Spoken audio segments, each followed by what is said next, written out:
Hi, name's Mitch. Let me take you back to December of 2019.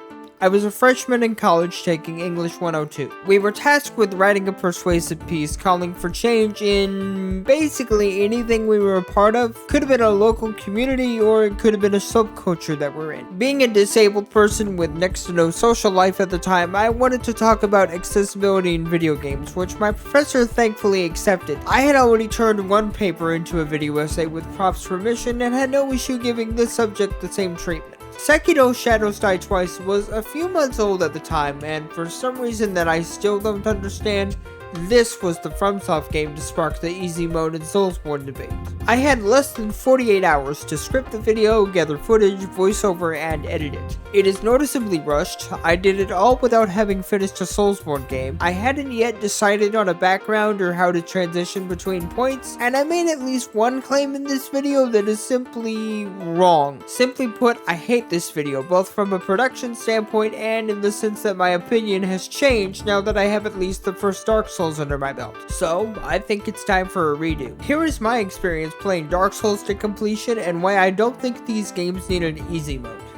I went from 2018 to 2022 with a passing interest in Soulsborne, but anytime a new game came out, I would buy it, play it for a few hours, and then get this strange feeling that I should play the games in order, so I boot up Dark Souls 1 and then I stopped very early on. I think my initial hang-up with Dark Souls 1 was the equip load and how it didn't take much to start mid-rolling and then fat-rolling. Dark Souls 3 has much more lenient thresholds when it comes to the equip load, and so you can just start the game as a knight and fast-roll with ease. Meanwhile, if you start Dark Souls 1 as a knight, you move like molasses. I realize that this is mostly a nitpick that I gained by having tried Dark Souls 3 first, but that was a genuine hang-up I had with the first game for years. This happened again in 2019 when Sekiro came out, and finally once more in 2022 after about 3 hours into Elden Ring. This was the year I told myself I would finally finish a Soulsborne game, and that it would be Dark Souls 1, and I did it by following FightinCowboy's walkthrough, which is a decision that I don't regret because this game has some NES level cryptic nonsense in it,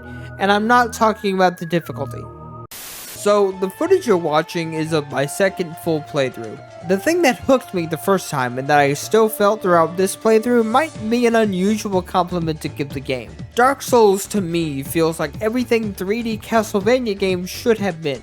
In the mid-90s, 3D was a brand new thing, and a lot of developers didn't really know how to adapt pre-existing IPs or even completely original ones to the new 3D hotness. So a lot of them just played it safe and did what they knew would work. Crash Bandicoot was a point A to point B platformer given a Z-axis, and the original Metal Gear Solid's gameplay was largely just NES Metal Gear in a 3D engine. Don't mistake that for a dismissal of that era's impact on the medium. It was just growing pains, and those games rightfully have their fans. In the same way that Metal Gear took what worked in 2D, Dark Souls feels like Hidetaka Miyazaki looked at Castlevania 1 through Rondo of Blood and said, what if this had never become this? It has the structure and aesthetic of a Metroidvania game with the mechanics of vintage Castlevania.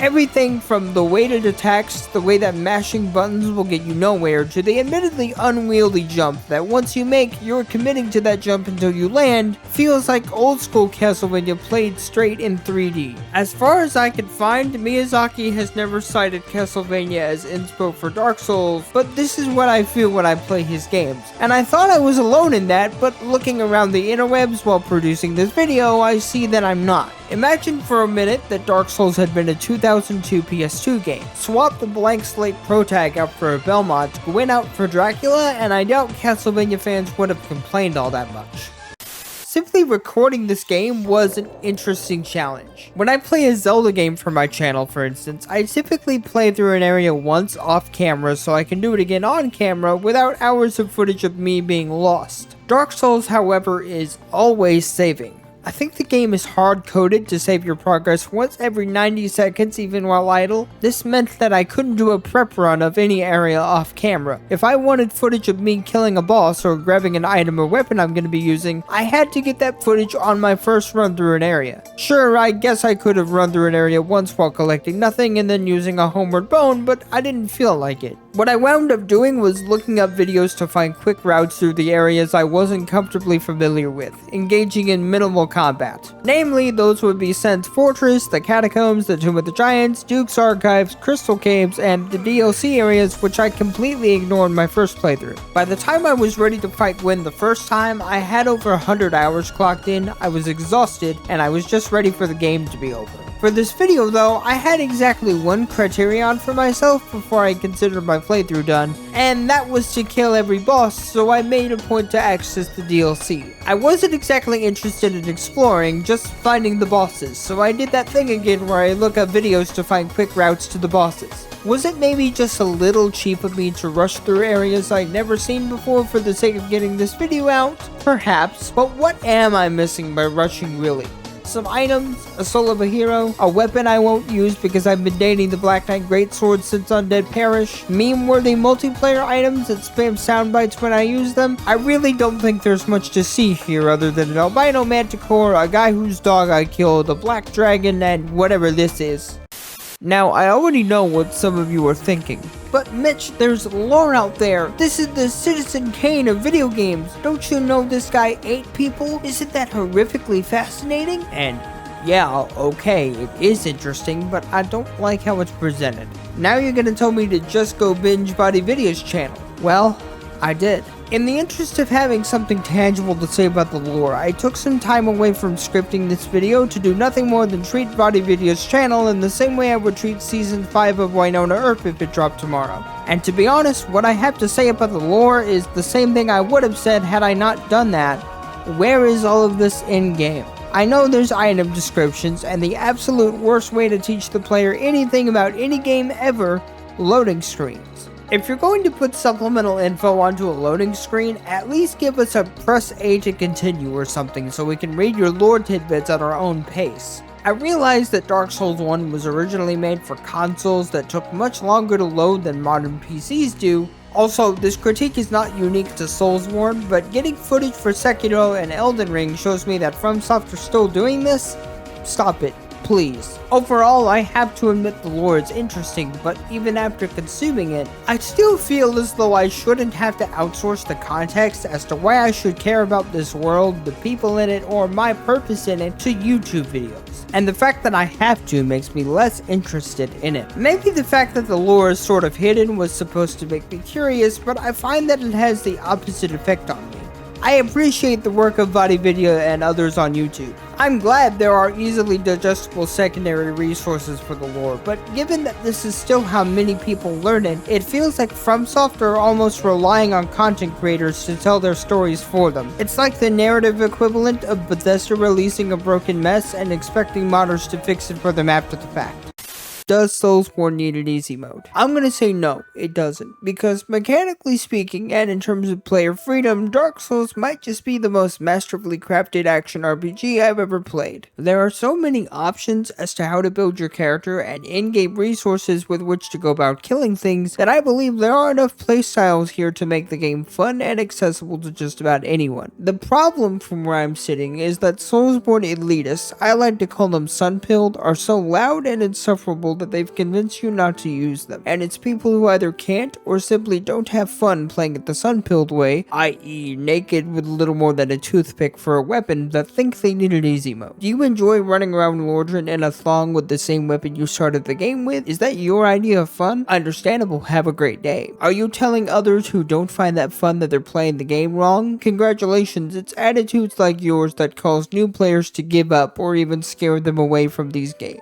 When I started my first playthrough of Dark Souls Remastered, I initially prioritized dex weapons, ones that hit softer but faster. As I explained earlier, this game feels like Castlevania to me, and in 2D Metroidvanias, I typically prefer grace and nimbleness over raw strength, and that means using faster but weaker weapons. I tried approaching Dark Souls with the same mindset, but I quickly found myself preferring the opposite.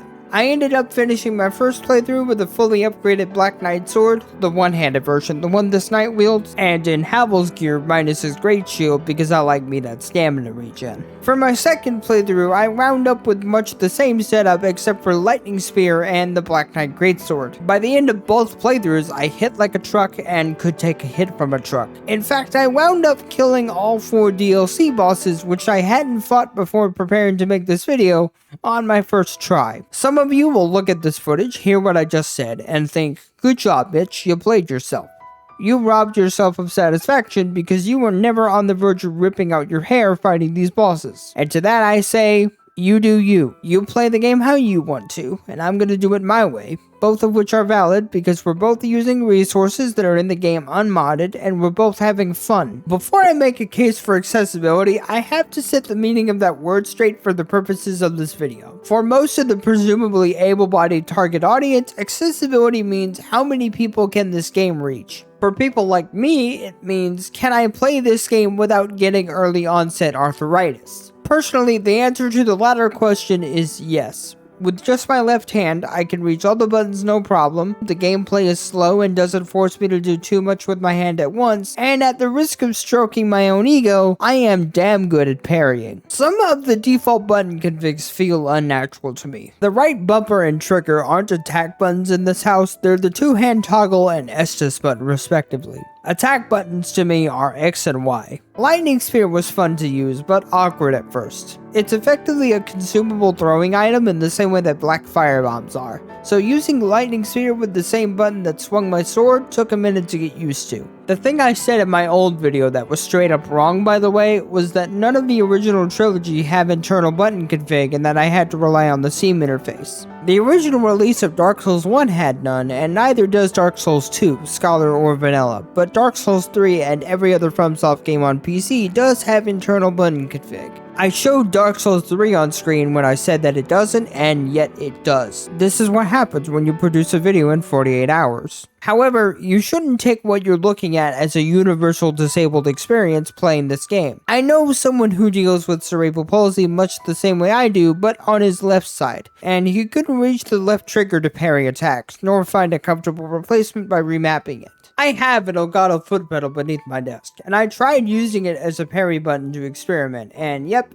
it works. I'm not nearly as good at it this way because I can reach the left trigger just fine, and trading my foot to do something that my little finger has done the entire game doesn't happen overnight. But it does work and should be a suitable replacement for anyone who can't find a better controller button for parrying. None of the changes I make or suggest should be controversial. They're simply alternative ways to execute intended mechanics, which in the case of parrying, I hear that Bloodborne more or less forces you to get good at. I could also think of a few features that could make the games more accessible without affecting the gameplay whatsoever, such as colorblind filters and a subtitle text size slider. Oh boy. This video sure to ruffle some feathers, but these are my honest opinions on Dark Souls and the idea of these games needing an easy mode. I think it doesn't need one, because there are enough build options here to make any player's journey through Lordran fun and accessible, but not mindless, and that's what's so brilliant about it. With every playstyle comes a trade-off. Sure, I had a really strong beating stick, but it was also slow as balls, and I had to learn through observation when it was safe to swing it. You want to try magic? Okay, you get range and elemental properties in exchange for standing like a lame duck for a few seconds every time you attack. There are a million different ways to experience the game, but there is no secret solution that turns the game into Dynasty Warriors. From where I'm sitting, Dark Souls is also immune to grinding. Unlike most RPGs, action or otherwise, no matter how much time and souls you put into a build, you can't afford to shut your brain off, and I consider that a good thing. I'm fully convinced that this desire for an easy mode is a product of elitists who want everyone to play the game a very specific way. This causes noobs to pick up the game with the feeling that they must prove themselves to the community, so they put unnecessary restrictions upon themselves. I want to stress that the people I'm complaining about are not the majority, just the loudest of this fanbase. There are plenty of players who are open to helping newbies through summoning and are well-mannered in PvP. I don't have much footage of the PvP for this playthrough, but I've done enough of it to say that it's personally the most memorable aspect of the game for me. I once had an invader wait patiently in this corner to see if I could kill the Black Knight in an undead burg, and then cheered for me and gave me humanity when I parried both it and the undead soldier that came down the stairs leading to Taurus Demon. What a guy, I wish I had footage of it. I promise, the game is fun, accessible, and will give you a memorable experience if you simply play around with different weapons, armors, and find a playstyle that suits you, rather than playing it how sun-pilled individuals want you to play it. They haven't ruined the game at all, just its reputation and the attitude with which new players approach it as a result. And I'd be lying if I said that the Sun-Pilled are solely responsible for the series' reputation. What does it say about Bandai Namco when they titled the initial PC port of Dark Souls 1 the Prepare to Die edition? This game feels like a love letter to Castlevania with near infinite build options, but no matter what you do, it will require you to keep your brain on, which is a statement that I don't think applies to any other RPG I've played. I was gonna say here that low points of the game are parts that I swear a guide is necessary for, but the only valid example of that is accessing the DLC. I was gonna mention hiding in a crypt until the Skelly Boy comes and takes you to the Tomb of Giants, but the only reason you do that is to join a covenant and not much else. To reach Tomb of Giants proper, I'm pretty sure the intended path is a ladder out of Pinwheel's Arena. Some of you might be waiting for me to mention Blighttown or Lost Izalith. Maybe Blighttown sucked the first time, but I spent so long here on my first playthrough that I found my way through just fine for this video. Lost Izalith? I know Miyazaki personally apologized for this area, and sure, the placement of the half-body dragon certainly looks haphazard, but honestly, it's just the boss that sucks. I remember being infuriated by this thing on my first playthrough, but on my second I might have been moderately annoyed. I never felt like throwing something. Honestly, the only thing in this game that genuinely frustrated me during both playthroughs was the Capra Demon. This thing and its dogs can go die in a fire. Closing thoughts, game is good. Game is fun. Game is accessible so long as you approach it how you want to, and not how certain people whose self-worth hinges on these games tell you to. The only specific advice I have for a first-time player is to kill this guy and take his item. Don't do his quest. Thank me later. Wow, you made it to the end of the video, and so did I. You know, I've been working on the video you just watched on and off for a year and change, and if you told me in October 2023 when I started writing it that my Winona Earp joke would be relevant by the time I finished it, I would not have believed you. If the VO for this outro sounds different, hopefully better than the rest of the video, it's because in the year I spent working on it, I upgraded to an XLR mic, where I have to do manual EQ, compression, and all that shit. Hopefully it sounds good, judging by streams it does. Earlier in the video I mentioned a friend who has trouble parrying in Dark Souls. I wanted to plug him in an editor's note, but it felt like too much on the screen at once, so I'll plug him here. His name's Jarrett. You can find a video he did on Dark Souls right here, link in the doobly-doo. Sometimes he's on my stream. We plan to do my first real playthrough of Mother 3 on stream soon. Speaking of streams, I'm live on Twitch basically every day I can be at around 8 PM Eastern, playing whatever I feel like. And it's where you can find me working on my next video, getting all achievements in Super Metroid on Super Nintendo through retroachievements.org. One last thing before I sign off. Special thanks to Akai Murasaki as always for the thumbnail of this video. Thank you all so much for watching and have a good day.